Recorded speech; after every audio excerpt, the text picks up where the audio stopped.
560, The Answer.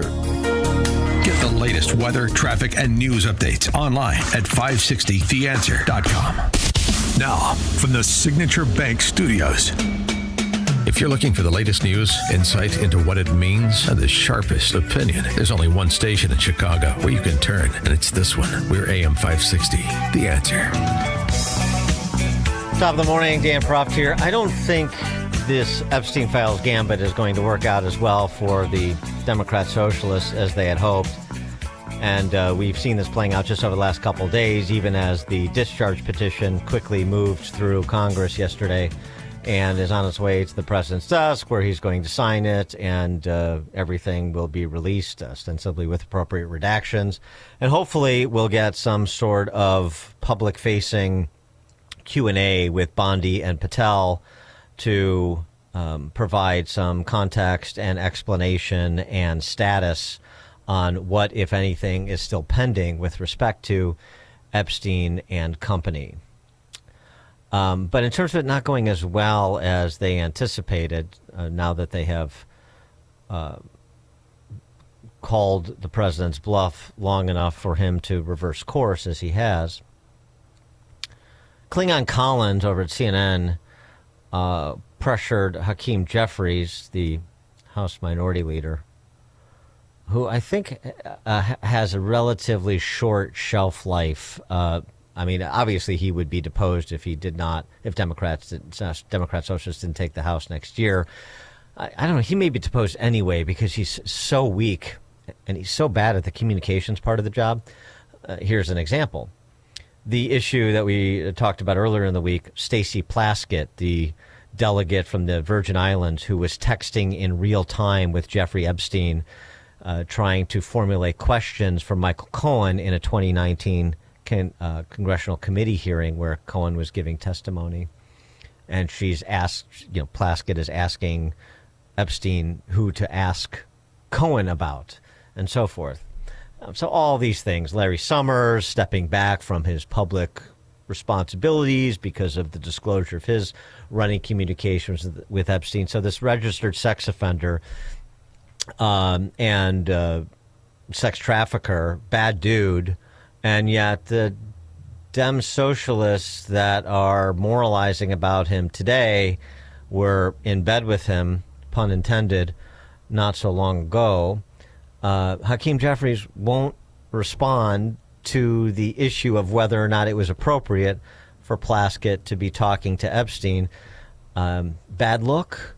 He can't say. Well, Stacey Plaskett is not accused of violating any House rule, any law, any statute, and she's clearly and unequivocally denounced Jeffrey Epstein.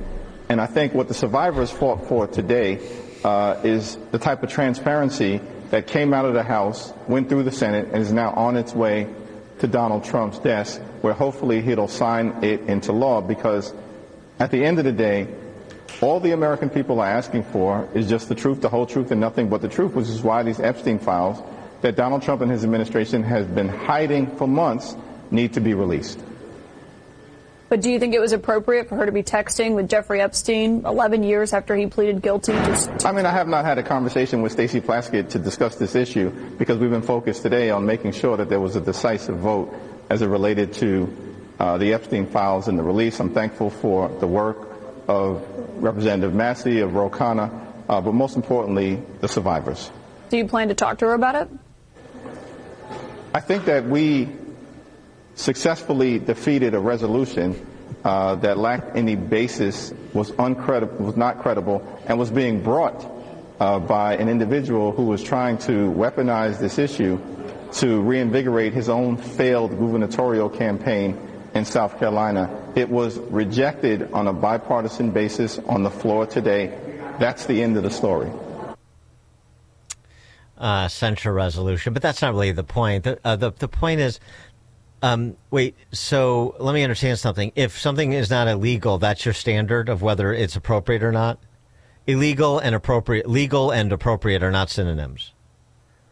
And you have to talk to her to determine whether or not her conduct, which is well established, is appropriate. What are you going to talk about? And obviously you're not going to talk to her because you don't want to say, I have talked to her.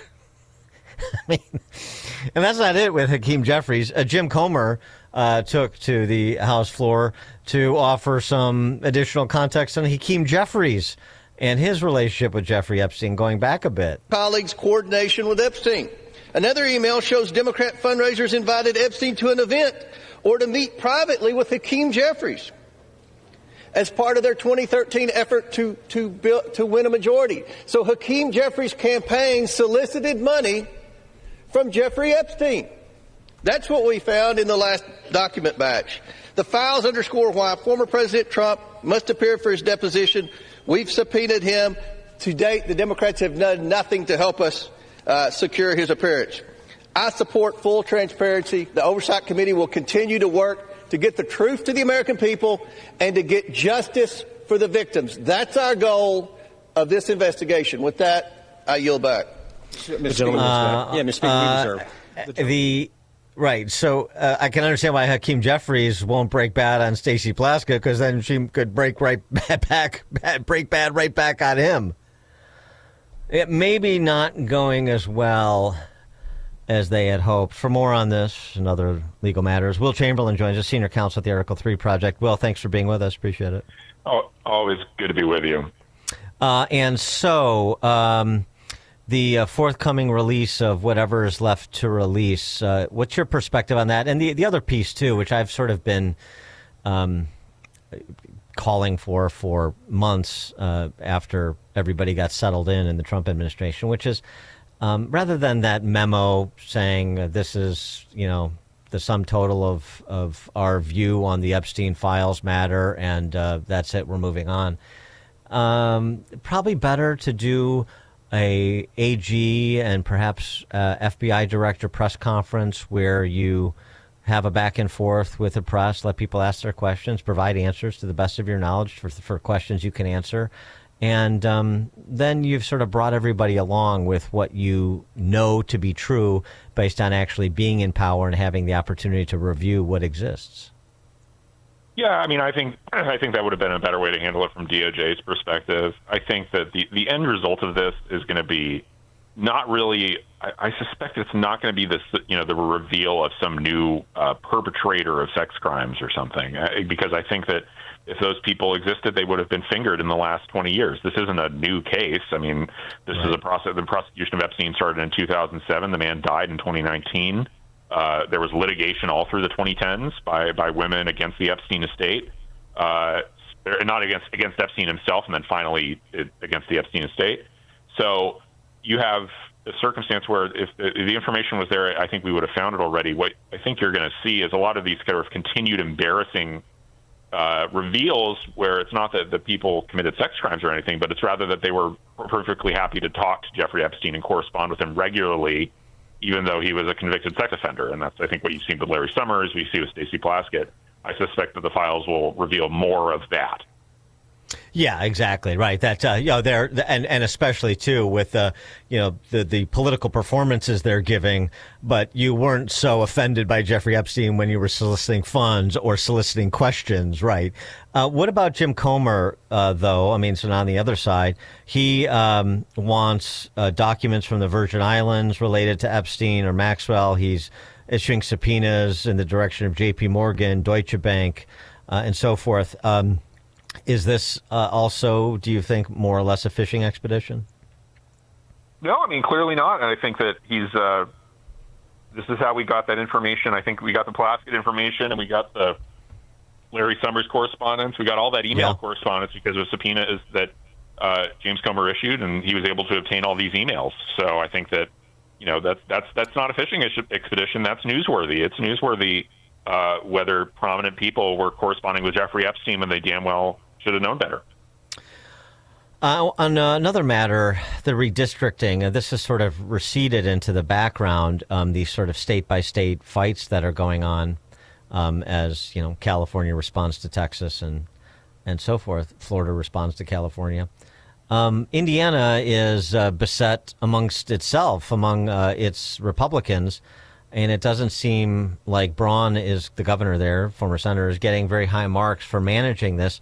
Marlon Stutzman, who's a member of Congress from the Republican delegation there in Indiana, had this to say about the Indiana State Senate, supermajority controlled by Republicans, deciding not to move forward with redistricting despite the push from the Trump administration. And now we have Senate leadership in Indiana, in the state Senate, where we have a supermajority of Republicans decide they're not going to redistrict today. You know what? Shame on these guys for not standing up and fighting for conservatives in our state and for our country. And so I think it's that same sort of mentality that we see in the U.S. Senate and in the House of Representatives. We've got to stick together. We've got such a strong leader. We have such an opportunity to turn this country around. With respect to redistricting, I know with the pending Louisiana case that the Supreme Court is taking up, but I mean, this is a situation where you would be foolish to unilaterally disarm in a red state, wouldn't you? Yeah, I mean, California just passed a bill that literally amended their constitution to enable one of the most egregious gerrymanders I've ever seen. I'm from California originally, and if you look at what they're doing to some of these districts, it's truly absurd. I mean, you're talking about there's a district that goes all the way from the northern tip of the peninsula of the Bay Area.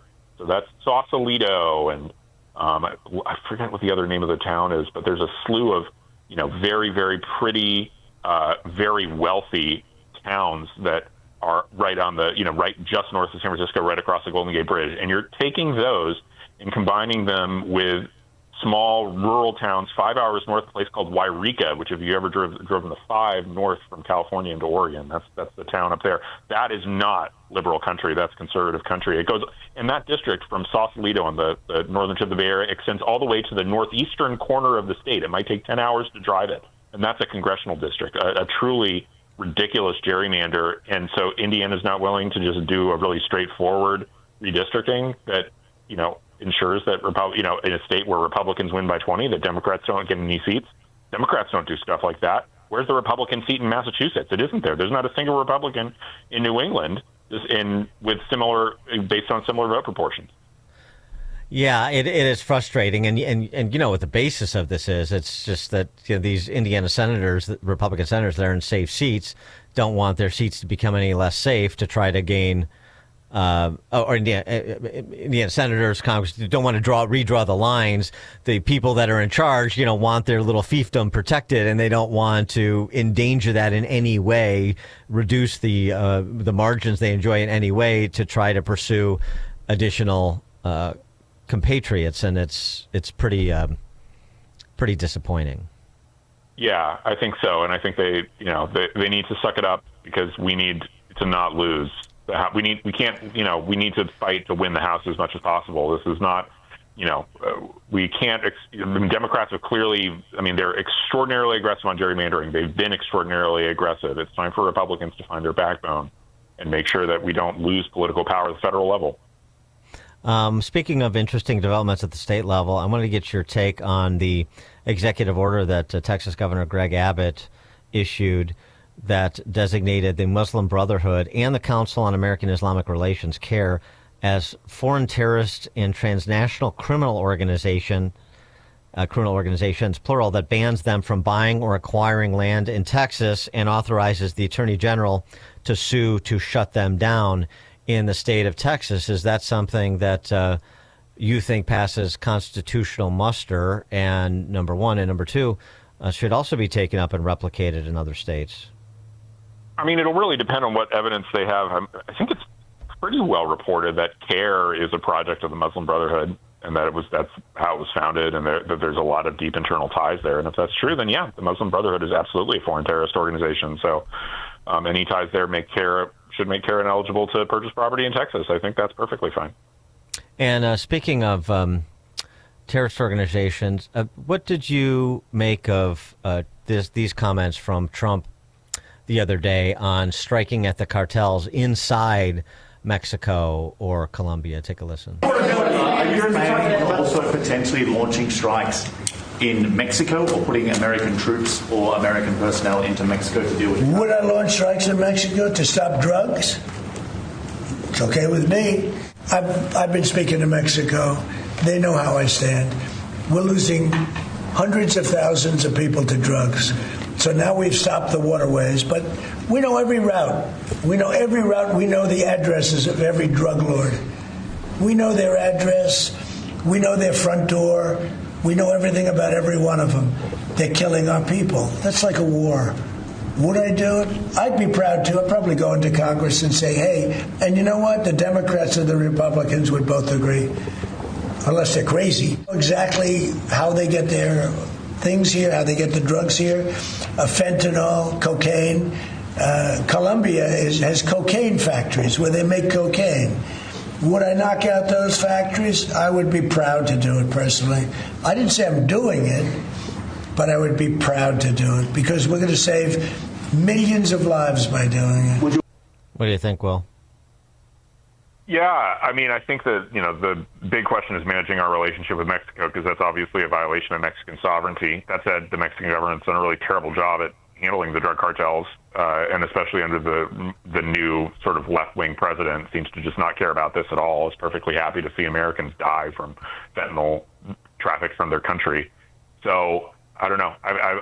I think that President Trump is right to basically say, like, I don't care. I mean, this needs to happen one way or the other, and to put a lot of pressure on the Mexican government to get its act together. Yeah, and I think even just intimating that he would go to Congress, and then if he formally did, first of all, I think that's probably a good move. Number one. Number two is that move is certainly going to get the attention of those two Marxists and that are the heads of state of Mexico and Colombia. Yeah, no, they need to wake up. Like especially the head of state of Colombia. I mean, basically, I think he was on television in an interview saying that Trump needed to be killed. Basically, yes. Somehow, yeah, Petra. In a vague sense, Trump just needed to be gone. Like, will no one rid me of this troublesome cleric? That kind of talk, right. Yes, exactly. So that's the president of Colombia, who seems also like a drug addict himself when he talks in public. So I think that both, somebody needs to focus their minds need to be focused on the actual problem here. They can be as mad at America as they want, but as long as they're not doing anything and using their sovereignty to stop drugs from coming into our country, we're going to have serious problems, and it's going to be really, really damage our relationships and put us on a collision course to potentially even violate their sovereignty if they won't do it, because we're not going to sit here and tolerate so many of our citizens dying from these drugs. Will Chamberlain, Senior Counsel at the Article 3 Project. Will, thanks for joining us as always. Thanks for having me. And he joined us on the Turnkey.Pro answer line. The more you listen, the more you'll know. This is Chicago's Morning Answer. Morning Answer on AM 560. The Answer. Business owners, now's the time for your business to make the move to a locally owned business bank. Hi, Mike Gallagher here to let you know that you don't have to look far. Signature Bank was founded in Chicago.